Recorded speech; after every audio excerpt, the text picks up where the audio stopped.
বিচার বিভাগের অনেক বিচারপতি ছিলেন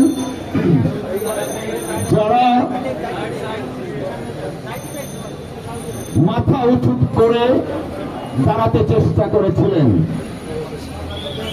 আর দুঃখজনকভাবে অনেক বিচারপতি নির্লজ্জভাবে দলীয় মতাদর্শকে ধারণ করে শেখ হাসিনা ফ্যাসিস্ট রেজিমকে প্রলম্বিত করার জন্য স্বেচ্ছায় স্বতঃপ্রণোদিত হয়ে অনেক সিদ্ধান্ত নিয়েছিলেন।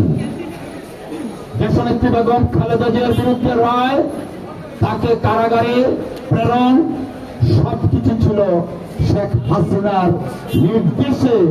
কিছু কিছু বিচারক সেই কাজটা করেছিলেন। আবার 2018 সালের নির্বাচনে এই মহামান্য হাইকোর্ট বিভাগ থেকে একটি বেঞ্চ বিএনপি অনেক এমপিকে কি করেছিল, নির্বাচনে অযোগ্য ঘোষণা করেছিল। দেশনেত্রী বেগম খালেদা জিয়া সহ বিএনপির অনেক এমপি প্রার্থীকে নির্বাচনে অযোগ্য ঘোষণা করেছিল।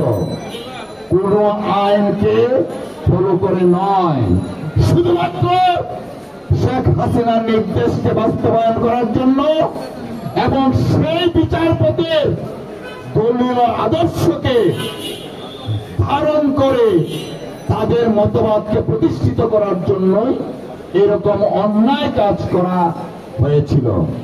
প্রিয় সাথীরা আমার, ফ্যাসিস্ট হাসিনা পালাতে বাধ্য হয়েছিল 5ই আগস্ট, আর আজকে আমাদের প্রায় এপ্রিল মাস শেষের পথে।